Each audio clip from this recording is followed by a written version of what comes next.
Vídeo com informações do Flamengo. É claro que daqui a pouquinho faz o seu primeiro e único treino antes do jogo contra a LDU, confronto marcado para essa terça-feira, 7 horas da noite, horário de Brasília. E o Flamengo não tem um retrospecto muito bom jogando contra equatorianos lá. A gente vai trazer esse retrospecto, mas o assunto principal desse vídeo é o jornalismo seletivo, e o Flamengo está sendo vítima desse jornalismo seletivo. Eu estou acompanhando as últimas informações, muitas críticas ao Flamengo, muita visibilidade em algo negativo, e o meu ponto é o seguinte: 2 pesos, 2 medidas. Isso não está acontecendo, pelo menos no meu ponto de vista. Eu vou explicar para vocês que assunto é esse no vídeo de agora, mas antes gostaria de pedir para você se inscrever no canal, soltar o dedo no like, ativar a notificação e também compartilhar esse vídeo com todos os amigos. Vamos logo com o assunto principal do vídeo. É o seguinte, pessoal, é sobre a emissora TV Globo. Eu estou vendo nos últimos tempos a Globo batendo até em alguns momentos com razão, se a gente analisar o contexto da situação, em relação ao valor dos ingressos do Flamengo. A todo momento a emissora debate sobre isso, faz críticas durante transmissões, são comentários a todo momento, 6 a 7 comentários o tempo todo, narrador falando, beleza. Ontem, por exemplo, no Fantástico, a gente pôde ver o Fantástico produzindo uma matéria de 8 minutos para falar sobre o caso Bruno Henrique. E assim, não trouxe nenhuma grande novidade. Eu acho que a novidade ali foi conversa de mãe e pai do irmão do Bruno Henrique, enfim, perguntando como é que tinha ido, ou seja, deu para perceber que a família inteira sabia de como acontecia a situação. O meu ponto é o seguinte: até o momento a TV Globo não falou 1 minuto sequer sobre a matéria da revista Piauí. Eu falo aqui, até o momento é a matéria do ano, porque são informações de bastidores da CBF tenebrosas, informações extremamente importantes. Inclusive a ESPN dedicou um programa apenas para falar sobre esses assuntos, publicado na revista Piauí, e segundo matérias publicadas pelo próprio UOL, por exemplo, os jornalistas que participaram desse programa foram afastados pela ESPN a pedido da CBF, ou seja, do presidente Edinaldo. Onde eu quero chegar, pessoal? Existe jornalismo seletivo? Pelo visto, sim. Porque a TV Globo está a todo momento falando de valor de ingresso do Flamengo, que o Maracanã está vazio, batendo muito nessa tecla, batendo muito no Flamengo. Eu fui fazer um levantamento aqui, Flamengo e Juventude, por exemplo, o ticket médio foi de R$ 73. Vasco e Flamengo, nessa última rodada do Campeonato Brasileiro, o ticket médio foi de R$ 84,70, sendo que o Vasco foi o mandante, o Vasco foi quem escolheu o valor dos ingressos, o Vasco foi quem definiu que o setor leste superior seria fechado, e ninguém falou nada sobre isso. E ninguém está falando nada sobre isso. Porque quando é mando do Flamengo, todo mundo dedica minutos em seus programas para criticar o Flamengo. E agora não teve crítica ao Vasco da Gama, por exemplo.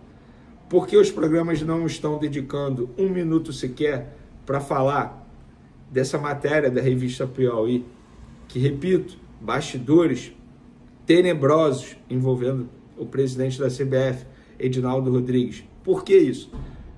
Eu fui buscar no Flamengo uma resposta para isso. E a informação que eu obtive é que, no entendimento de muita gente no Flamengo, é que por conta da situação envolvendo Flamengo e Libra, porque o Flamengo está fazendo reivindicações, fazendo questionamentos, a TV Globo poderia não estar gostando disso. E por conta disso está rolando, entre aspas, um contragolpe da emissora. Eu não gosto disso. Eu acho que, beleza, se é para falar do Flamengo, beleza. Se é para falar dos pontos negativos do Flamengo, beleza. Mas por que não falar também da CBF? O que tem por trás disso? Por que não? Por que não falar 1 minuto sequer dessa matéria maravilhosa publicada pela revista Piauí? E não teve nada até o momento, nada.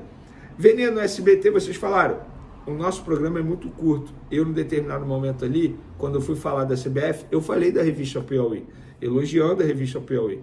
E ninguém, assim, graças a Deus, o SBT, ninguém nunca, eu trabalho lá há 3 anos, mais de 3 anos, ninguém nunca chegou para mim e falou, sobre isso aqui não pode falar, nunca.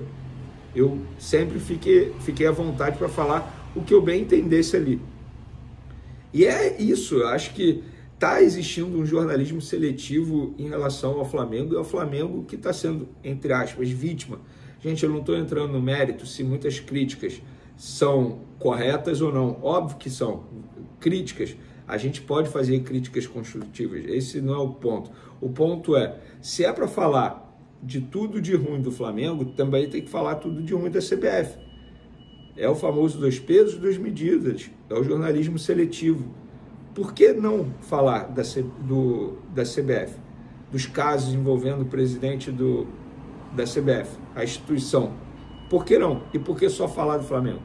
E ficou muito claro isso, porque ontem, nessa matéria do Fantástico, sim, uma matéria de 8 minutos para colocar em evidência negativamente um jogador do Flamengo, que no caso é o Bruno Henrique, sem trazer grande novidade. O que eles falaram ali poderia ter feito uma matéria bem menor. 8 minutos sem grande novidade.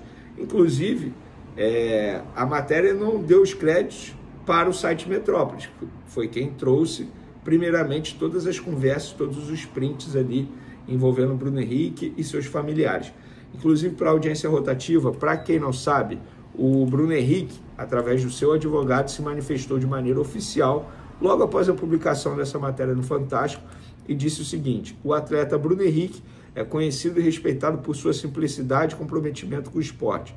Nunca esteve envolvido em esquemas de aposta. Pelo contrário, acredito que o negócio de aposta deveria sofrer cada vez mais restrições pelas autoridades.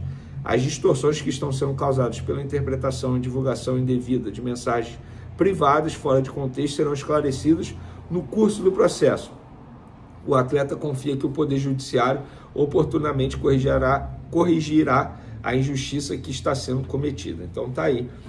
Então, em relação a esse assunto aí, eu acho que o Flamengo está sendo vítima desse jornalismo seletivo. Eu não estou aqui levantando a bandeira que não pode falar mal do Flamengo, não pode trazer pontos negativos do Flamengo. Claro que pode, deve, o jornalismo é isso. O meu ponto é o seguinte: por que não fazer o mesmo com a CBF, por exemplo?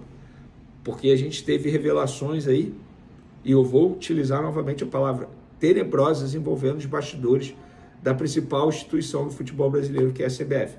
E até o momento, grandes emissoras, até o momento, caladas. Que se fosse com o Flamengo, por exemplo, eu tenho certeza que estariam fazendo programas de 2, 3 horas para debater o assunto Flamengo. Mas por ser a CBF, até o momento, ninguém comentou nada em relação a isso. Para finalizar nosso vídeo, galera, a partida do Flamengo em Quito, nessa terça-feira, contra a LDU, será a 7ª na história do Flamengo contra times equatorianos. E o retrospecto, ó, não é bom não, hein? 4 derrotas, 1 empate e apenas uma vitória, que foi justamente contra a LDU, adversário dessa terça-feira pela Libertadores, em 2021 pela fase de grupos da Libertadores. Ou seja, é um aproveitamento aí de 30%, 31%. O aproveitamento não é bom não. E o técnico Felipe Luiz não terá Alexandre, não terá De La Cruz e não terá Alan. Alan e De La Cruz, por conta de o organismo deles, o entendimento, através de exames, é que eles não conseguem render e podem ter problemas de saúde jogando em altitude. Alexandre, por conta de um edema na coxa, ele foi desfalque contra o Vasco e será desfalque novamente contra a LDU, a ver se volta contra o Corinthians no domingo pelo Campeonato Brasileiro. Então, é o jogo mais importante do Flamengo na fase de grupos da Libertadores, sem sombra de dúvidas, o mais difícil. Isso aí, 100% vai concordar comigo, porque jogar na altitude é extremamente complicado.